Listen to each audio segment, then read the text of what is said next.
दोस्तों, यह दुनिया कई ऐसे रहस्यों से भरी पड़ी है जिन्हें आज तक कोई सुलझा नहीं सका। इन मिस्ट्रीज को सुलझाने की कोशिश लगातार की गई, लेकिन वैज्ञानिक जितनी बार भी इन रहस्यों के पीछे का सच जानने की कोशिश करते, वे उतना ही उलझ जाते हैं।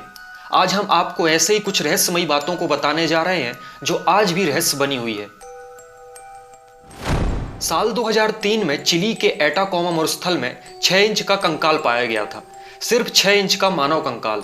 19 साल पहले मिले इस कंकाल को किसी एलियन का समझा जा रहा था, लेकिन अब इसे एक लड़की का कंकाल माना जा रहा है। जब इस 6 इंच के कंकाल की डीएनए जांच करवाई गई तो पता चला जिस लड़की का यह कंकाल है उसे बौनापन बीमारी थी।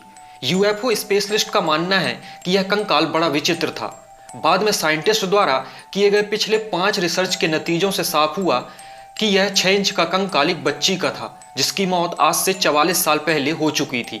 हैरानी की बात यह थी, इस कंकाल में केवल 10 पसलियां ही थीं।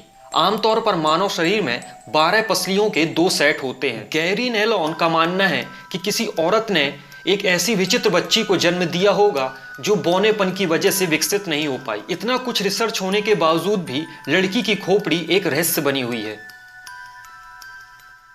दोस्तों, आसमान से अब तक लोगों ने बारिश को ही जमीन पर गिरते देखा होगा, लेकिन क्या आपने कभी मांस की बारिश देखी है? 1876 में अमेरिका के ओलंपिया शहर में अचानक आसमान से मांस के टुकड़े गिरने लगे थे, जिसे देखकर आसपास के लोग कुछ समझ नहीं पा रहे थे।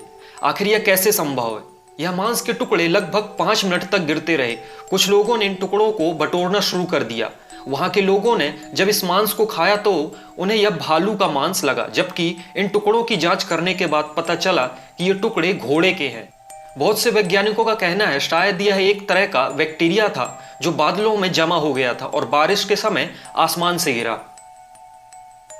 1518 में फ्रांस के स्ट्रासबर्ग शहर में एक विचित्र नाचने वाली बीमारी फैली थी जिसे डांसिंग प्लेग का नाम दिया गया। कहा जाता है इस शहर में अचानक एक औरत ने नाचना शुरू कर दिया। कई दिनों के बाद भी वह औरत ऐसे ही नाचती रही। देखते देखते एक सप्ताह के अंदर करीब 150 और लोगों ने नाचना शुरू कर दिया था।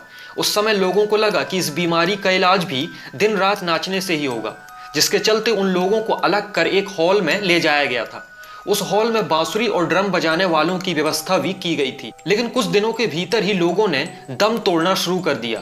कहा जाता है करीब 400 लोग इस पागलपन का शिकार हो चुके थे। वोयनिक मैन्यूस्क्रिप्ट, यह एक ऐसी किताब है जो लगभग 600 साल पुरानी है। कार्बन डेटिंग के जरिए पता लगाया गया कि इस किताब को 15वीं शताब्दी में लिखा गया था। इस किताब की खास बात यह है कि जिस भाषा में किताब को लिखा गया है उसे आज तक कोई समझ नहीं सका। इस किताब में इंसानों से लेकर पेड़ पौधों तक के कई चित्र देखने को मिलते हैं, लेकिन हैरानी की बात यह है कि किताब में कुछ ऐसे भी पेड़ पौधे बने हुए हैं जो हमारी धरती पर मौजूद किसी भी पेड़ पौधे से मेल नहीं खाते हैं। इस किताब के आधे पन्ने गायब हैं। कहा जाता है किताब में कई पन्ने हुआ करते थे, लेकिन समय के साथ पन्ने खराब होते चले गए। अब इस किताब में केवल 240 पन्ने ही देखने को मिलते हैं। इस किताब को कुछ इस तरह लिखा गया जिससे कि इसमें लिखी कई बातें गुप्त रखी जा सके। इस किताब में ऐसा कौन सा सच छिपा है, यह आज भी रहस्य बना हुआ है। दोस्तों, चीन के यांगसी गांव का रहस्य आज तक नहीं सुलझ पाया है। इस गांव के अधिकांश लोग बौने हैं। इस गांव में रहने वाले ज्यादातर लोगों की हाइट सिर्फ 2 या 3 फीट तक बढ़ती है। गांव की 50% जनसंख्या बौनी है। यह गांव काफी लंबे समय तक दुनिया की नजरों से छुपा रहा है। यहाँ जन्म लेने वाले प्रति 20,000 बच्चों में एक बच्चा बौना होता है। इस गांव में बौनेपन की समस्या जानने के लिए कई बार जांच की गई। यहाँ के अनाज, मिट्टी और पानी का परीक्षण किया गया, लेकिन जांच के बाद भी सब कुछ सामान्य नजर आया और आज भी ये गांव रहस्य बना हुआ है।